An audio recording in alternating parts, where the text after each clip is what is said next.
Hello everyone, in this video we are just going to use the timer peripheral of our microcontroller TM4C123 for generating accurate time delays using periodic mode of timer.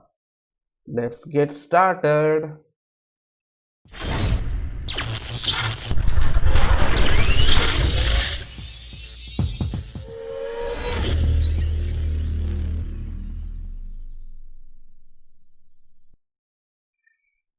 So in the previous video, we just learned what are all the variants of timers available in this microcontroller TM4C123, and we just discussed this pseudocode required for configuring any timer in periodic mode in our microcontroller. So in this video, we are just going to implement and configure a particular timer in periodic mode, and we are going to visualize the output that we got with the help of oscilloscope. So I'm just going to open the KEIL Microvision IDE for configuring a project for the microcontroller TM4C123. So I'm just opening the KEIL Microvision. So I'm just going to build the project from the scratch by including all the CMSs and startup files. Click on the project, new Microvision project, and go to the respective folder, and here type in the project name and click on save. In this tab, select the device, that is nothing but TM4C123 G at 6 PM. Just type in the device name right over here in the search box so that this device will be listed. Double click on this and then click on OK. Here in this manage runtime environment tab, which is a very important tab, you just want to select the CMSS core, which is much needed in our project, and then we just want to select the device startup code. So tick these two checkbox CMSs. We just want to select the score, and in this device tab just select the startup and then click on OK. You can see the project has been successfully created. Now right click on this source group and click on create new item to the source group. Here click on the C file, that is the .c file, and give the name as main.c, since we are creating the main.c file for our project. So now the first and foremost thing that we want to do is we just want to add the header for our project. Just right click on this main.c file and hover over this insert has include file and click on the tm4c123.h. The device header has been added, and the next thing that we want to do is we just want to create the main function. And inside the main function, we just want to create the infinite loop while of 1. So our main function is ready for programming. Now the first thing that I'm going to do is I'm just going to configure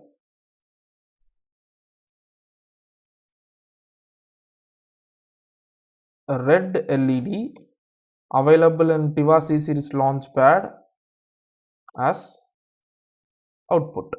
So the red LED, as per our discussions earlier in the LED blink part as well as in the interfacing of push button part with our microcontroller videos, we just discussed the red LED is connected to PF1 pin of the development board. So I just want to configure this PF1 pin as output for interfacing or for using the red LED available in my Tiva C series launchpad development board. So you can clearly see the red LED in the RGB LED is connected to PF1. So the first and foremost thing that I want to do is I just want to enable the clock for the GPIO F, and then I just want to digitalize this PF1 pin, and then I just want to set the PF1 pin as output. So this can be done with the help of 3 different registers. First thing is I just want to enable the clock for the port F with the help of RCGC GPIO register. Let me open the RCGC GPIO register. We have been using this register in a while. I hope you remember this register. This register is also a 32-bit register, but it is having only 6 bits available from 0 to 5. And you can clearly see the 5th bit is meant for GPIO port F. If I write 1 to this bit, and it will enable and provide clock for the port F. So I just want to enable the 5th bit for enabling the clock of GPIO F. And the second step that I want to do is I just want to digitalize this pin with the help of DEN register. So that will be available in GPIO chapter of the dataset. So here is a GPIO. Going on to the register description. Here is the digital enabled register. It is also a 32-bit register, but this register is useful for digitalizing a particular pin, and it is having only active bits from 0 to 7, which we can read and write. Other than that, other bits are read-only bits. We cannot read or write those bits. So among these 8 bits from 0 to 7, all the other bits from 0 to 7 is meant for a particular pin in a port. So if I am using the pointer for port F, that is GPIO F, then if I write 1 to the bit number 0, that means I am just digitalizing or enabling the digital functions for the corresponding pin PF0. And if I am writing 1 to bit number 1 in this register, that means I am just enabling or digitalizing the PF1 pin. So in our case, I just want to digitalize the PF1, so I am just writing 1 to the bit number 1 in the register with the help of GPIO F pointer.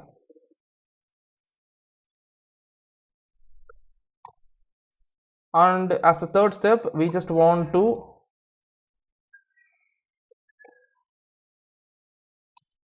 set the or configure the PF1 as output.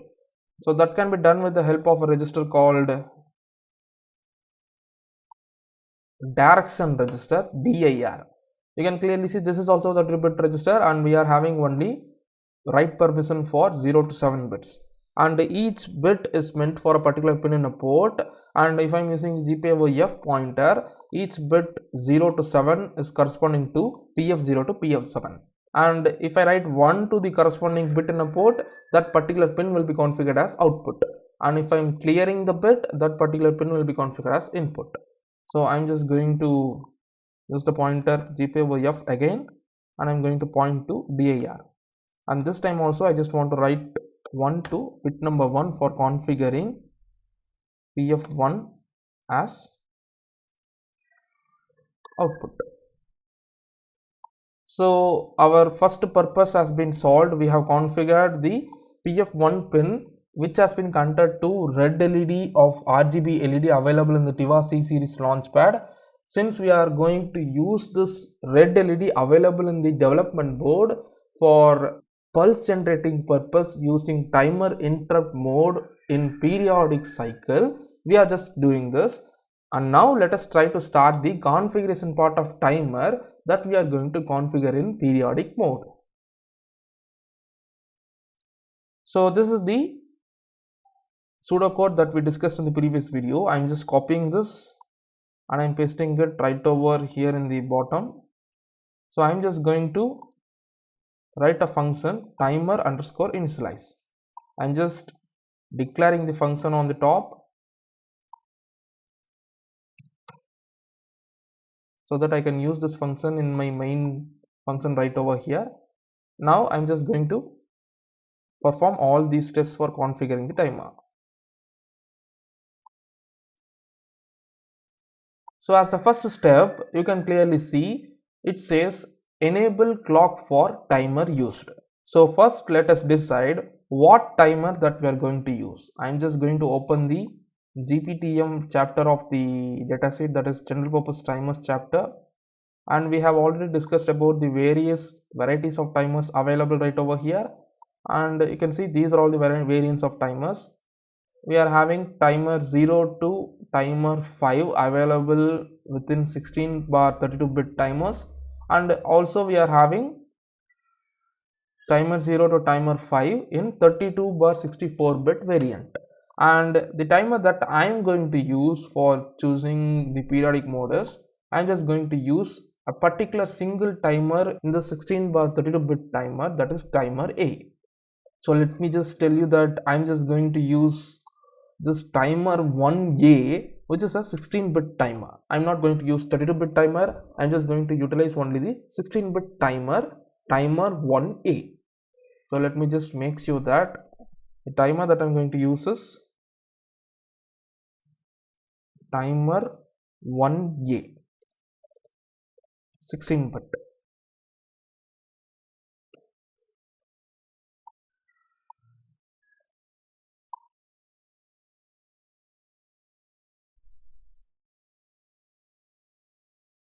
And as a first step, I'm just going to enable the clock for the timer 1A. So since it is a clock, just move on to the system control chapter of the datasheet and move to the RCGC timer register. So in the register map, let me just find out the RCGC timer register.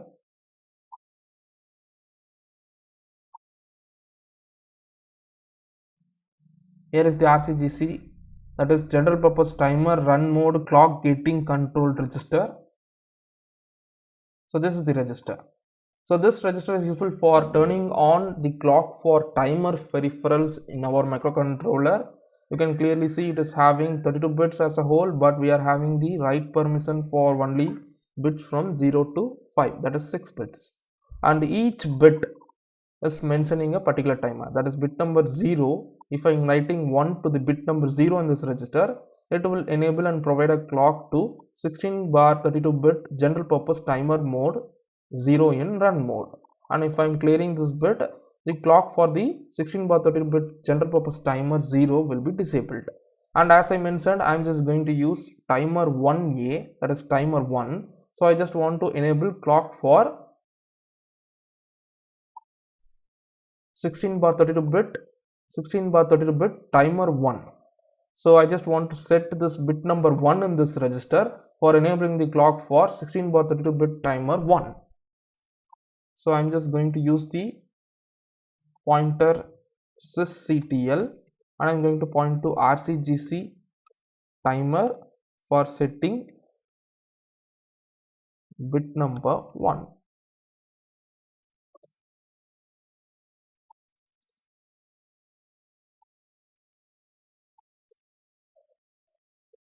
And as the next step, we just want to disable the timer before configuring.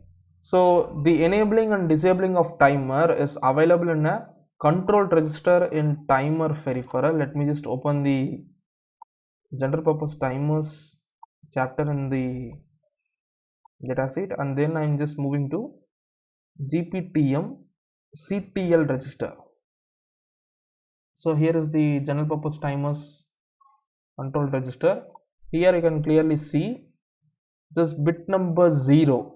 This is also the 32-bit register, and in this register the bit number 0 is TAEN.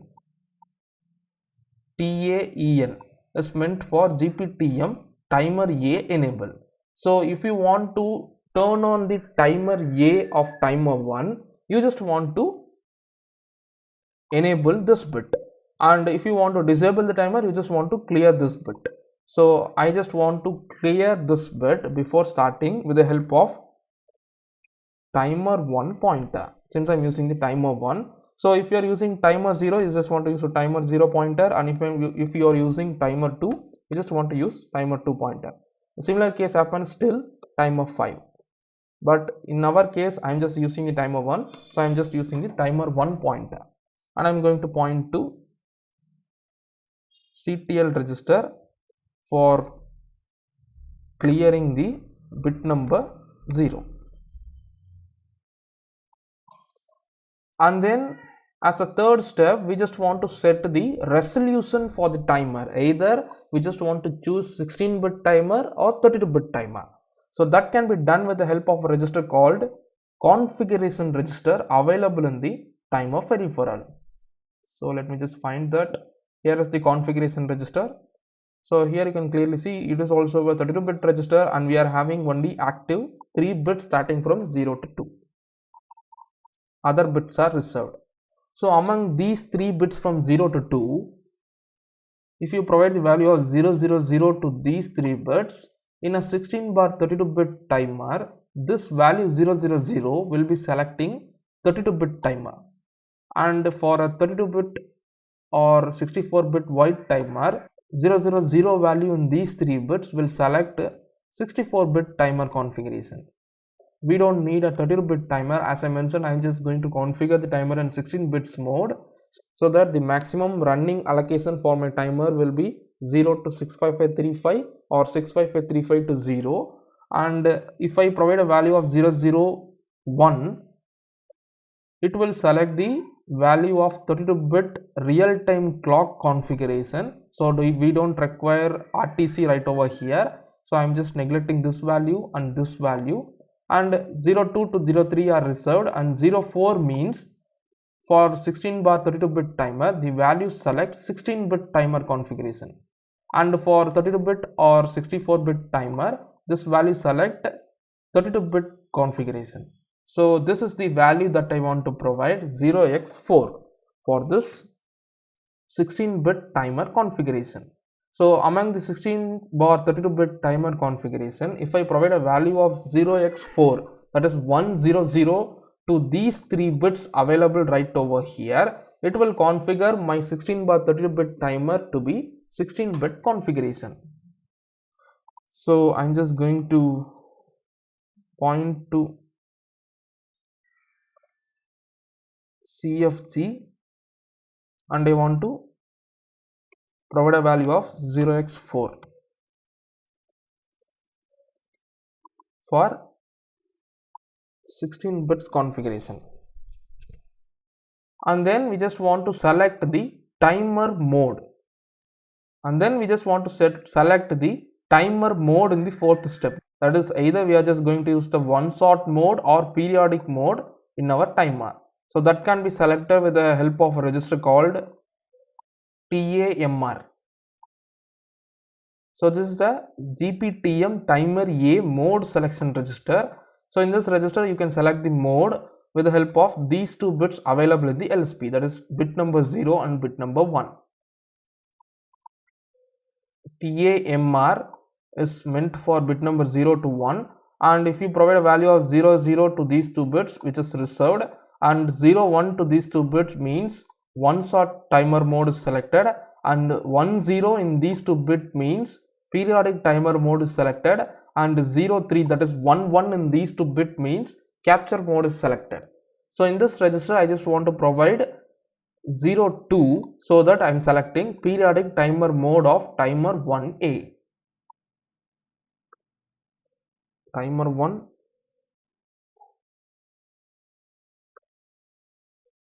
TAMR is equal to 0x2. And then I just want to select whether I am going to use the up counter or down counter. That can be done with the help of same register TAMR. So in this register you can clearly see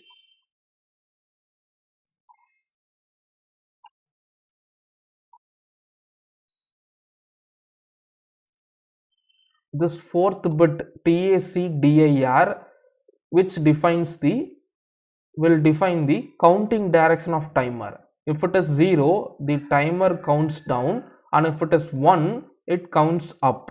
So I want the timer to be counting downwards, so I'm just leaving this bit to be 0, which is also an initial value of this bit. You can clearly see 4th bit TACDIR is 0, so I'm just leaving this to be 0. So here, by providing the value of 0x2 right over here to the register, I am just selecting down counter mode with the periodic mode of timer 1A. And here I just want to set the interval load value register. So here is the set value that I want to provide for the timer to count from that value to 0. So here whatever the value that I am providing to a particular register, the timer will be counting from that value towards the number 0. So the register is nothing but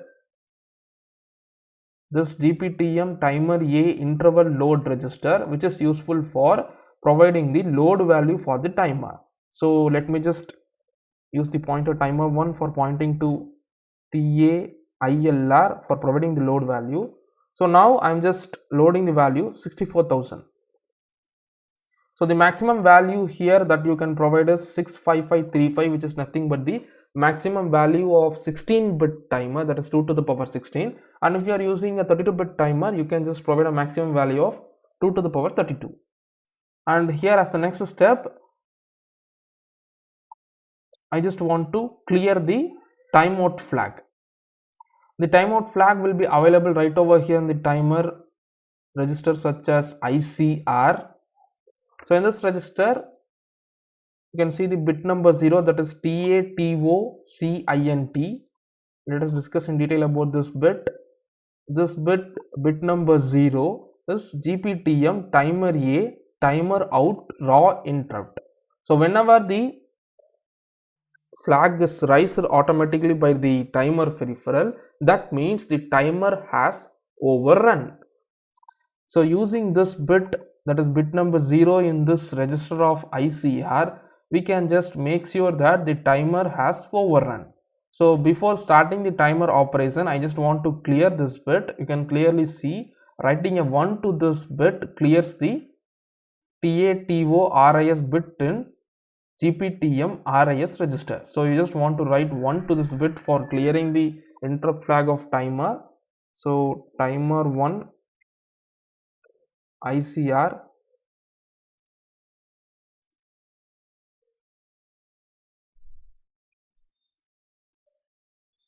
and here I just want to enable the timer. That is, enabling the timer means I just want to write 1 to the 0th bit of CTL.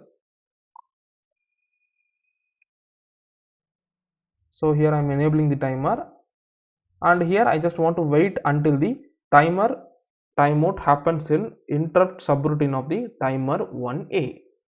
So here we are not going to use the polling method of interrupt, we are just going to use the timer interrupt. So I just want to find out the timer interrupt subroutine function for further processing.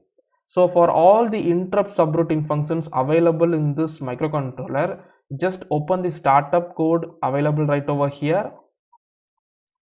Here you can find the number of interrupt handlers available in this microcontroller. So all the interrupts supported by this microcontroller will be available right over here in the startup code. So the interrupt function that I want to use is timer 1A. So you can clearly see this one is timer 0A handler, 0B handler, 1A handler, which I am going to use, 1B handler, and this one is GPIO F handler, GPIO G handler for external interrupt, and so on. So you can use whatever interrupt handler that you are going to use in your program, and you can pick up the right handler from this startup code. So this is a kind of shortcut for finding the interrupt handler function name. Just open the startup code right over here in the device, and then you can find the interrupt handler definition. I'm just going to copy this, and I'm going to write a function with this name. So this will be my interrupt subroutine for timer 1A. So before configuring or running the timer, we just want to perform another thing, that we just want to enable the NVIC feature for this timer 1A. That is the nested vector interrupt controller bit for the corresponding timer 1A must be enabled before starting the timer, so that every time when the overrun happens in the periodic mode of timer 1A, this interrupt handler function will be called automatically by the processor. So for that purpose, we just want to enable one more bit, which will be available right over here in the architectural view.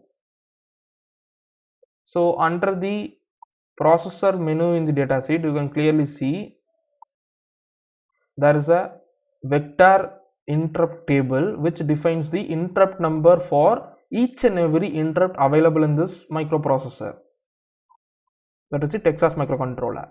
So here you can find the 16/32-bit timer 1A is having the interrupt number 21. So I just want to enable the interrupt bit number 21 in the NVIC table. So I just want to enable the bit number 21, that is the NVIC bit number 21 in the NVIC set enabled register for enabling the interrupt for timer 1A. So this is the common methodology for enabling any interrupt number. You just want to select the interrupt number using the interrupt required in this table, and then you can set that particular bit interrupt number in NVIC set enabled register. So there are a set of registers available in NVIC register description. So in that set enabled register, you just want to enable the particular bit number as per the interrupt number available in this table. So just remember, the bit number 21 is meant for timer 1A. That is, the interrupt number 21 is meant for timer 1A. So just move on to page number 104 in this data sheet. You will find this table, and then the NVIC register description will be available in the Cortex M4 peripherals chapter.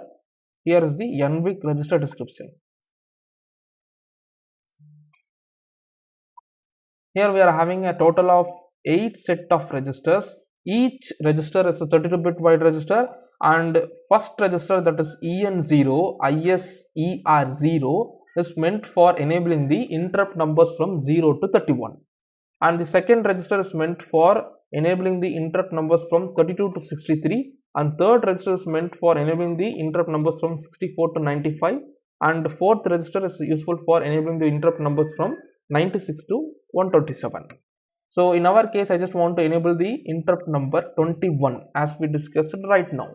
So I just want to use the first register in this ISER table.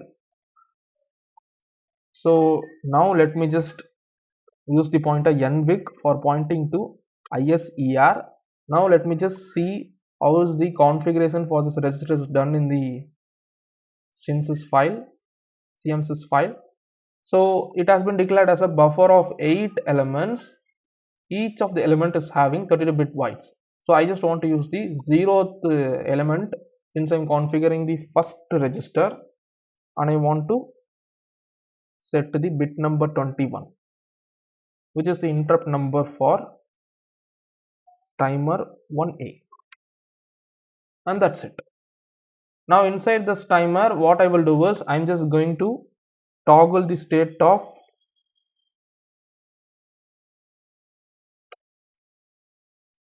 toggle XR is equal to 1 left shift of 1 PF1, toggle PF1 red LED.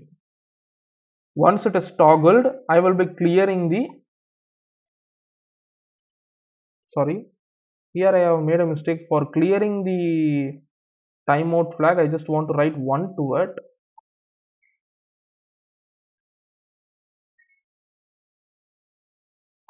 After the toggling process, I just want to clear the timeout flag.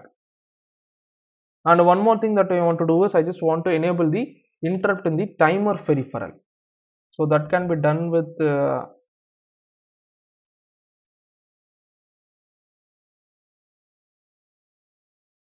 IMR register right over here. Here is the IMR register, which is useful for enabling the clock of every timer. You can clearly see among these bits, 0th bit is meant for enabling the interrupt of timer out interrupt mask of timer A, and first bit is meant for capture mode match interrupt of timer A, and second bit is meant for capture mode event interrupt match of timer A, and so on. So here I just want to enable the bit number 1, which is useful for enabling the interrupt in the timer A. So timer 1 EMR bit number 0. I think bit number 0, that is TATOIM bit, and that's it. Now I just want to call this function right over here for initializing the timer, and that's it. We have successfully configured the PF1 red LED pin as output, and we have configured the timer right over here, and as per the load value provided right over here, the time delay happens. Let me just explain you what is the programming logic written right over here. Once the configuration is done, assume that the timer starts counting from 64,000. As we have configured the timer in down counter mode, it will be counting down, and when it reaches the value 0, the timer overflow happens and it will be rising a particular flag. So once the particular flag is raised, the timer peripheral will be interrupting the processor. Processor will be pausing what are all the things that it was doing right over here, and it will be coming to this timer 1A interrupt handler. Since the timer 1A peripheral is interrupting the CPU, it will be coming over to this handler and it will be executing the programming lines available right over here. That is, it will be toggling the state of red LED. That is, if it is low initially, it will be making it high. If it is high initially, it will be making it low, and we are clearing the flag, and after executing all the lines available right over here, it will be coming back to the while of 1 from where it left, and it will be resuming the process that it was doing right over here. Here we are not writing anything inside the while of 1, so the processor will be ideal inside the while of 1. So this happens for every countdown from 64,000 to 0, and whenever the timer reaches the value 0, this interrupt function right over here will be executed and the pin number PF1 will be toggling its state. So now we are just going to calculate the time period that the timer takes for counting from 64,000 to value 0. So our system clock is running at 16 megahertz, and we are not using any prescaler. We are just neglecting the prescaler, so we need not reduce the system clock. So let me just open the calculator. Time for 1 tick of timer 1A. So time period of this will be the time for 1 tick of the timer. Since the prescaler is 0, we are not dividing the frequency, so 1 divided by 16 megahertz will provide me the time period of the system clock. So this is the time period into, I am just converting the seconds into microseconds. So this will be the time for 1 tick of the timer, microseconds, and time taken for timer interrupt occurrences, time for 1 tick of the timer into load value. So time for 1 tick of the timer is 0.0625 microseconds into load value is 64. So the timer will count from 64,000 to 0, right? So this will be my time taken by the timer for interrupting the CPU. So into 64,000, 4,000 microsecond will be my time taken by the timer for every interrupt occurrence.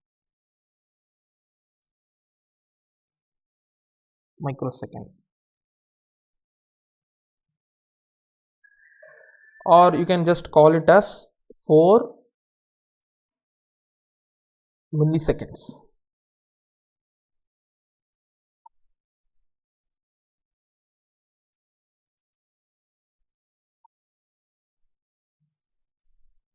So in this manner you can calculate the time taken by the timer for interrupting the processor inside the microcontroller.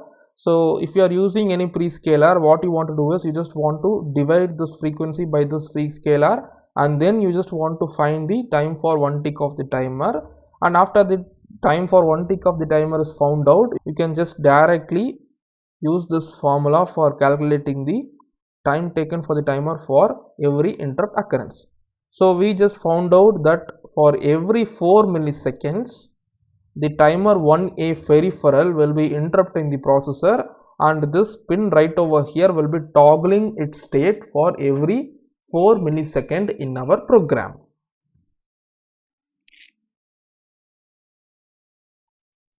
And here also you can just make one correction, that in this masked interrupt status register we can find the bit called TATO MIS, that is bit number 0, which is useful for finding whether the interrupt is occurring from the timer 1A.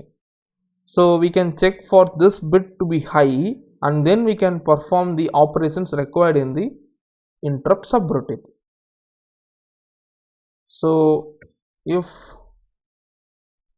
timer 1 MIS ampersand of 0x1, if it is high, if that bit is high,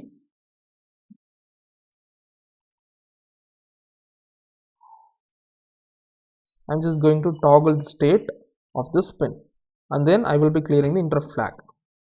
So this is for a safety purpose, and if it is not written also, the program will be working fine. It is not compulsory, but it is for safety purpose. Now I am just building this project. So the programming logic is simple. When the program starts, the processor will be executing all the configuration lines right over here, and after the configuration the processor will be busy executing the things available in this while of 1. And as per the configurations that we did, for every 4 milliseconds at the starting time, after the initialization function is executed, the timer will be start counting from 64,000, and when it reaches 0, the timer 1A peripheral will be interrupting the processor with a timer interrupt. So the processor will be pausing the things that it was doing right over here, and it will be coming to this timer 1A interrupt handler, and it will be executing all the things available right over here. And after executing, after successful completion of execution available in the timer 1A handler, it will be resuming back to this while of 1, and it will be continuing the same process. And for every 4 millisecond the timer will be interrupting the CPU, and this interrupt handler function will be executed.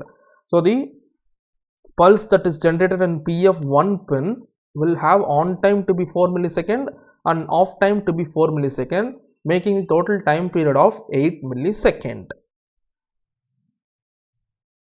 So the build is successful with 0 errors and 0 warnings. Now I am just dumping the code to my Tiva C series launchpad.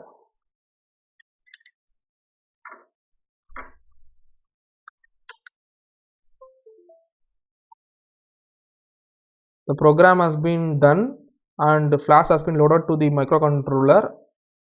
Now let us see the output in the oscilloscope. You can see this is my Tiva C series launchpad development board, and to this development board I have connected two jumper wires. One black is the ground cable and white is the PF1 channel cable, and these two are connected to ground of the DSO is connected to black jumper, and white cable has been connected to DSO probe. So this is the connection that I have made for this circuit, and you can clearly see the waveform that I got is having 4 millisecond on time and 4 millisecond off time with the frequency of 125 Hertz. And you can clearly see on time is 4 millisecond, off time is 4 millisecond, making the frequency of pulse to be 125 Hertz.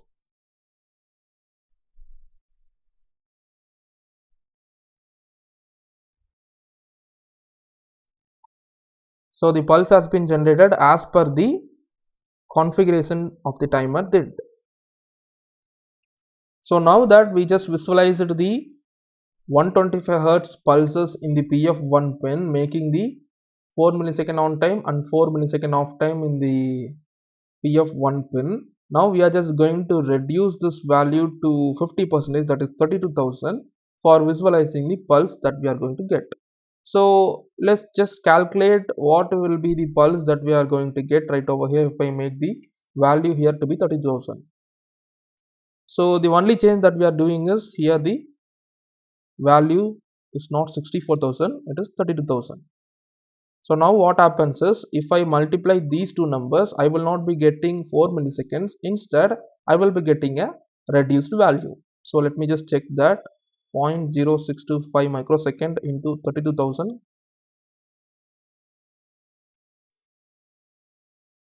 2000 microseconds, which is nothing but 2 milliseconds. So if it is 2 millisecond, I will be getting 2 millisecond on time and 2 millisecond off time. So the total time period of the pulse that is generated in PF1 pin will be 4 milliseconds. So the frequency of the pulse that I am going to get is 1 by 4 millisecond, that is nothing but 250 hertz.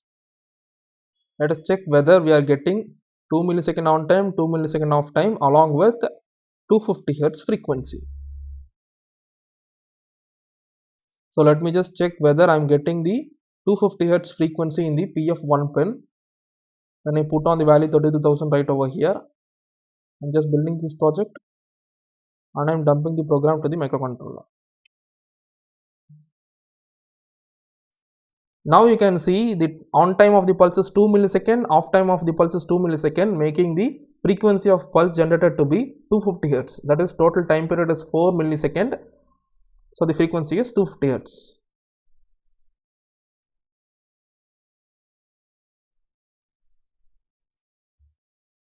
So we just got the 250 hertz frequency as per the calculation that we did right over here.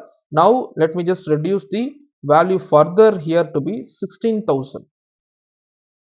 Now what happens is, here the 32,000 will be changed to 16,000, so that I will get 0.0625 microsecond into 16,000. I will be getting 1000 microsecond as the value. 1000 microsecond or 1 millisecond. So on time will be 1 millisecond and off time will be 1 millisecond, making the total time period to be 2 millisecond. So I will be getting the frequency to be 500 hertz. So let me just check whether I am getting 500 hertz when I put the value 16,000 right over here. I am just building this project and I am dumping the project to the microcontroller. And now you can see the total time period is 2 millisecond, making on time to be 1 millisecond, off time to be 1 millisecond, and the frequency of the pulse generated is 500 hertz. So 1 divided by 2 millisecond is 500 hertz. So that was the output that we got in the hardware, and I hope you learned something new for configuring a timer in this microcontroller TM4C123. See you in the next video. Thanks for watching.